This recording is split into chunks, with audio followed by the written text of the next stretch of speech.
Hey,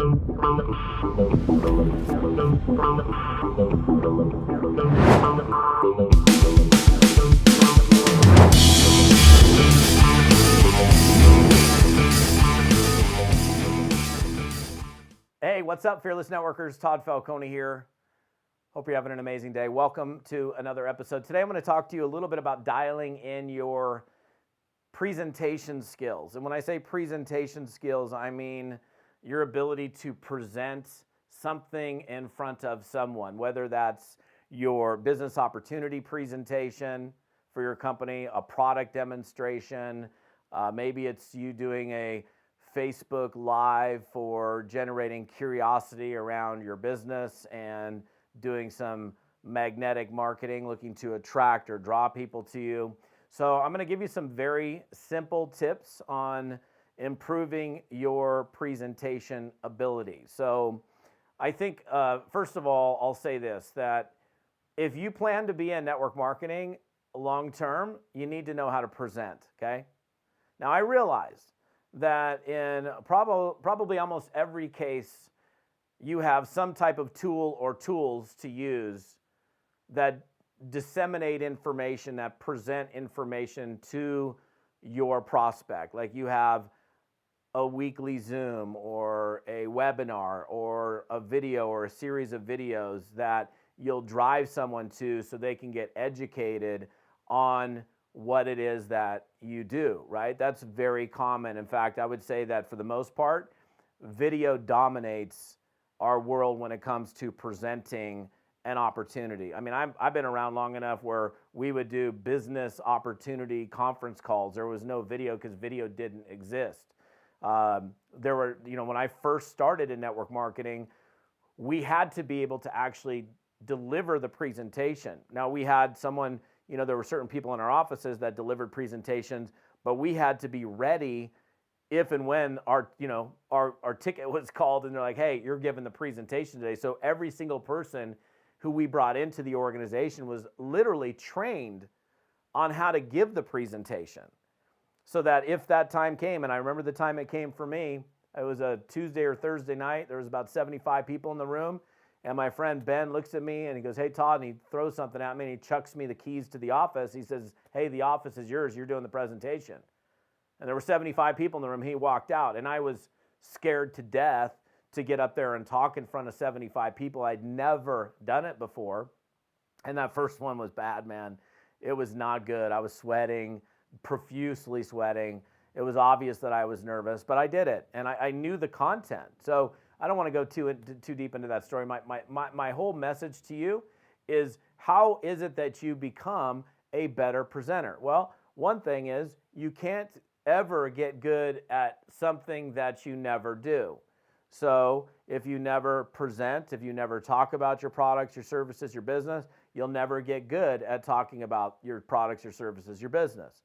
So just, actually doing it, even if you're not good at it, is going to help you to improve. Now, that's, of course, not the only way that you can do it. I think being a student of great presentations is a beautiful thing. When you see somebody, and I think we would all agree that not every presenter is created equal.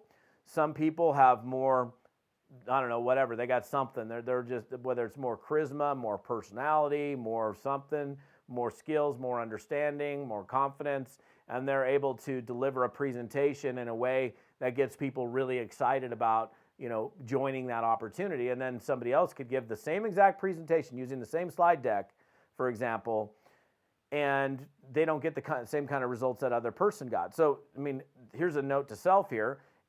If you have two different presenters and one of them, there's something like, wow, every time, in fact, let's say you got two different presenters in your company, and you know that presenter A, it's like, man, you know that when you put people in front of that person, there's always signups. And then presenter B, you're like even avoiding getting people in front of presenter B because they just don't do as good of a job. So what can you then learn from that? How can you look at, well, what is it about presenter A and how they're doing it? Can you point out specific things that they're doing, what they're saying or how they're saying it, which is causing this different level of energy to exist in that presentation versus presenter B, where, nobody even shows up for that person's presentations because they're not good. So then you can go, okay, I want to be, again, more like this person and less like this person. It's an example that I've used in a fairly recent training in terms of like just being, gaining that attractor factor. So I think you can learn a lot in terms of being a better presenter by looking at other presenters and taking notes on what they're doing, what they're saying, or how they're saying it. Now, I'm, of course, talking about a business opportunity presentation, for example, at least at this point in this episode. I think it would be good for you to study your actual slide deck, your presentation. Like if you're driving somebody to, let's say, a 15-minute video, I'd be watching that video over and over and over and over and over and over and over. I know you get the point, and over again until I can basically lip sync that presentation. I've got it so dialed in, the words, the talking points, that I could deliver that presentation at any time. Now again, great to use the tools because the tools never change. If it's a recorded presentation, it's the same. It never changes. But what if you were, for example, on a plane flying from, here to Hawaii, and you get into a conversation with somebody about your business, and you don't have the tool with you, or you don't have internet on the plane, and the person's asking you questions, you go, oh, sorry, I can't talk about it. I can't tell you anything. It's not something I can discuss right now. I mean, wait a minute, you're in this business, but you can't talk about this business. You want to be able to talk intelligently about your business, even whether it's a formal or an informal formal presentation or an informal conversation. You want to be able to actually carry on a conversation with someone about the opportunity that you're involved in, the products, who you guys are as a company, and end that conversation with them saying, man, that sounds really interesting, I'd like to learn more, rather than avoiding the process altogether. So I think studying presenters, presenters anywhere, right? Not just the person that's presenting your opportunity, but people that are presenting anything. Like, what is it about think about it. If you've ever gone to something and they keep your attention, they capture your attention, why is it that you're so intrigued and you're energized at, leaning forward in your seat and wanting to know more versus, you're looking at your watch and you're like, okay, I can't wait till this is over. What's the difference? So these are some observations that you can make through your life experiences by watching, observing, learning through experience, learning by you doing, learning through the experiences of others, studying your presentation, studying the talking points. Now, of course, I'm talking about presentations at this point, but there's presentations that most of us also give, for example, through, Facebook Live is a very popular, thing that people use. And there's other video things that you can do on Instagram and other, social media outlets where you can be putting content out. The purpose of putting content out for many of you probably is to draw people in to your circle, to create engagement, to get first viewers, to get those viewers to be engaged, to get them to stay on your live. So a thought would be, okay, well, if I want to be good at presenting on Facebook Live, I'll use this as one example, then I'm going to make sure that I'm paying attention to other people's Facebook Lives. Well, what was the subject line that they used, or the words that they used to get me to click on the live? Because there's something about a headline, right? So when we look at advertising 101, the power of your headline is going to impact how many readers actually stop or viewers stop and actually, okay, you just captured my attention. So the words that are used in an actual headline or the copy that's used for that Facebook Live is going to either get people to continue scrolling by, or they're going to stop the scroll and go, okay, I need to watch this.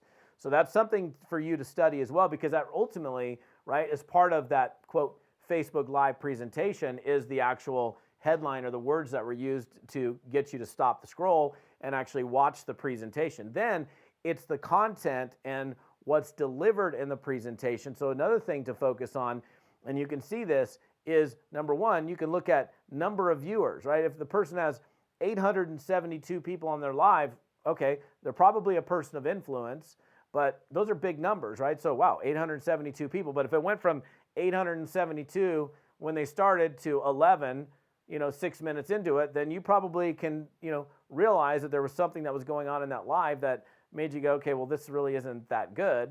And so, okay, well, why did I leave? Well, I left because it was boring, or I left because the person didn't get to the point, or I left because the person was offensive, or whatever it was. So you can learn so much through observation.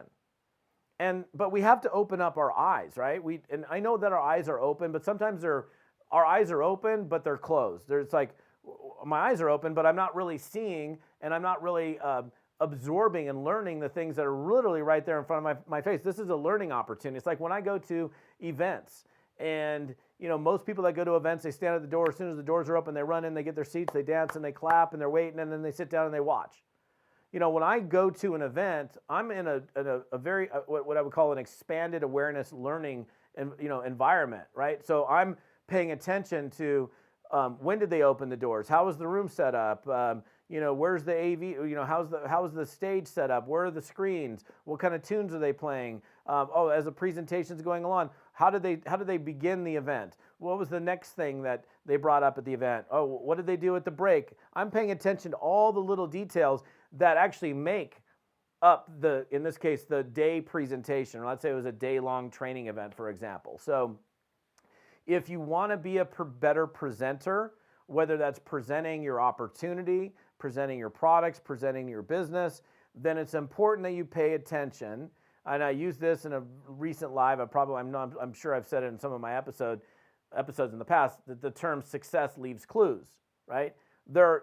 People that are successful, they're dropping little flowers, little clues behind them. And if we just pay attention to it, we can pick up those flowers, and it'll help us to understand what makes that person successful. Or we can just look at their success and not pay attention to the little clues that they're dropping us along the way, which gives us learning opportunities for us to then implement those things into our lives, our businesses, that will help us to therefore improve. So becoming a better presenter means you have to present, right? You can't get good at doing a Facebook Live without doing a Facebook Live. You can't, I would say practicing as well.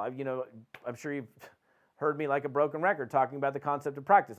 Even when I go speak to some audience, and I've got a slide deck for this, presentation I'm going to give, this 90-minute presentation. And let's say 2 weeks earlier, I did the same exact presentation for another company, for example.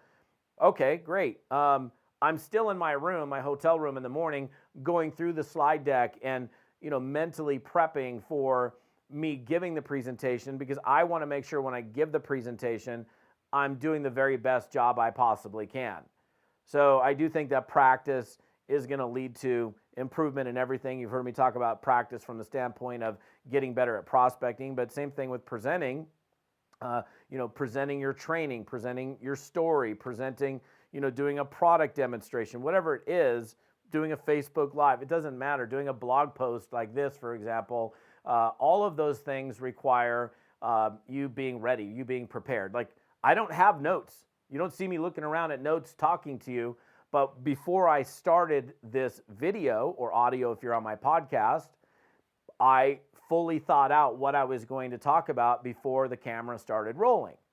I don't just, the camera's rolling and then I'm thinking, oh, well, what am I going to talk about? Because then there would be dead air and I'd be thinking about what I'm going to possibly, okay, now I figured it out. Okay, now I can start talking. I always think about and prepare before I actually begin to deliver something on video. And the thing about a Facebook Live is it's live, man, right? So you have to be ready. And there's nothing wrong with having some notes, like if you're doing a Facebook Live and you want to be a better presenter, by the way, this is just a little note to self. Okay, you could have a little Post-it note, right? You got your camera right in the middle of your screen, at the top of your screen on your laptop. You can put a little Post-it note right below with, 3 or 4 bullet points so you stay on track, which would what then do? It would help your audience to be more engaged, because you're not reaching, what was the next thing I was going to say? Let me think about this for a second. That's not going to keep your audience engaged. So regardless of how you're delivering a presentation, doing it, practicing it, I would say the observation of others is super powerful. Studying your own presentation. I love plugging into other people's lives, looking at what they said to grab my attention, to stop the scroll. Wow, that was an interesting, headline or, words that they used to get me to stop. And then I clicked on it. And then, I'll even mentally, take note to myself, well, why did I stay on this person's live the entire time? They kept me engaged. They were, the content that they were presenting, the information that they were presenting was interesting to me, and it kept me there. They asked questions, or they asked for feedback, they asked for involvement, whatever it might be.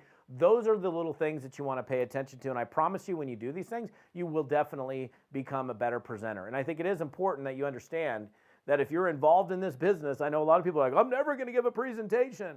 Yeah, you will. Okay, if you make this your career, you will definitely do some form of presenting. So just think about that. So probably a good idea to start now. So if you're on my YouTube channel, what's up, YouTubers? Good to see you.